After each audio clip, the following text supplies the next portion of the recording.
Shalom, selamat berjumpa lagi dalam hari yang sungguh Tuhan berkati. Mari kita akan merenungkan firman Tuhan, kita berdoa.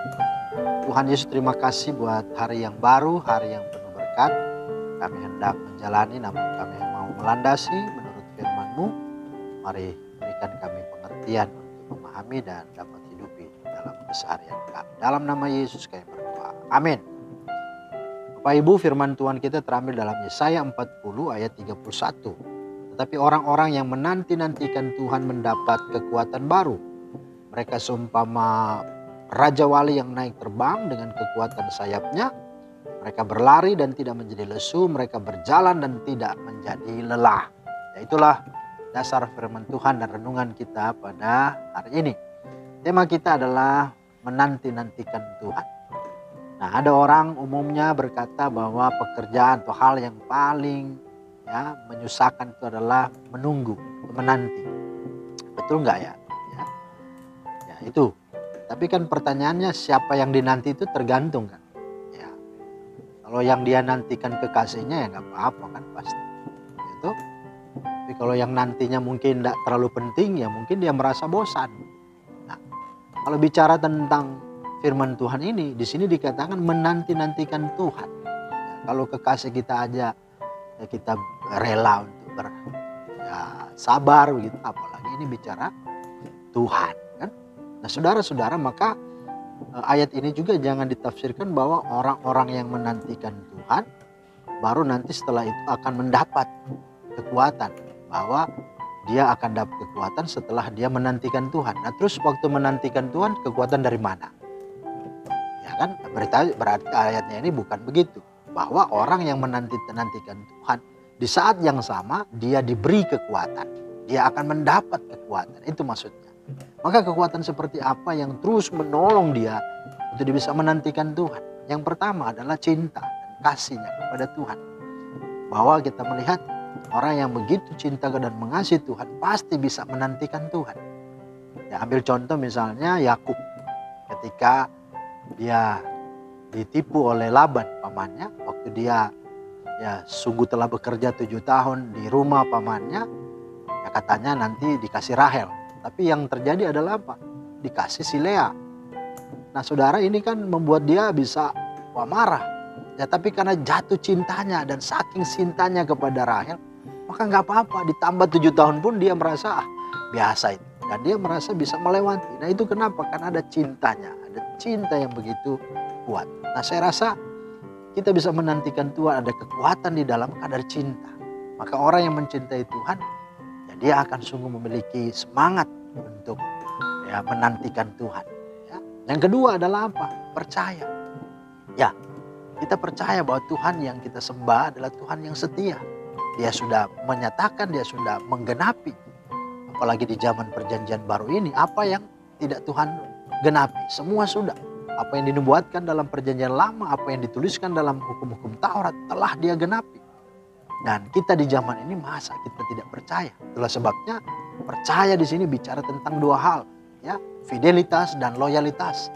Artinya menanti-nantikan Tuhan itu akan ada kehidupan yang sungguh-sungguh kokoh, teguh. Karena apa? Karena Tuhan yang dia sembah itu adalah Tuhan yang tidak pernah mengingkari, tidak pernah gagal dalam rencananya, dan dia akan loyal untuk melakukan yang terbaik. Dalam menantikan bukan pasif, tapi dia akan terus proaktif, dia terus produktif untuk menghasilkan dan mengeluarkan karya-karya yang indah. Dan yang terakhir, orang yang menanti-nantikan Tuhan itu memiliki kekuatan baru. Karena apa? Karena di situ bicara tentang kesetiaan, bicara tentang kesetiaan, dan ini tentu adalah orang-orang yang sadar bahwa Tuhan sungguh akan menyatakan diri dan akan memberi dia upah yang besar. Dia akan mendapatkan sesuatu lebih dari apa yang dia pikirkan. Sebagaimana Paulus berkata bahwa penderitaan yang ringan ini tidak akan sebanding dengan kemuliaan yang akan dia dapatkan. Dan orang yang setia dikatakan diberi mahkota kehidupan. Ada upah. Ya, seumpama saudara, ya, pengamen yang mengamen, ya, kita selalu lihat, ya, ada orang yang ketika pengamen datang, ya dia langsung segera ambil uang dan langsung berikan. Ya kan? Kenapa? Karena ya mungkin orang ini kelihatan tidak keren gitu ya. Nyanyi pun tidak baik, bahkan orak-orakan gitu ya. Sehingga orang nggak senang dan akhirnya kasih aja berapa untuk ya supaya dia pergi. Tapi coba kalau orang mengamen dengan suara bagus, penampilan yang bagus, semuanya yang bagus, pasti ya orang yang makan itu akan menunggu dulu sampai selesai. Baru kemudian diberikan lebih, pasti akan sangat besar jumlahnya. Nah seperti itu juga Tuhan dengan kita. Jadi jangan pernah iri, jangan pernah cemburu. Ketika ada orang mungkin kita lihat kok cepat sekali dia diberkati, kok kita tidak.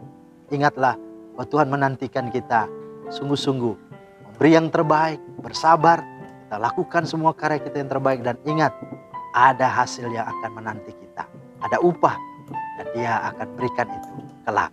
Karena itu mari menanti-nantikan Tuhan. Karena di saat engkau menantikan Tuhan, di situ ada kekuatan cinta, kekuatan kita percaya beriman, dan kekuatan kita setia dan mendapatkan berkat dan upah.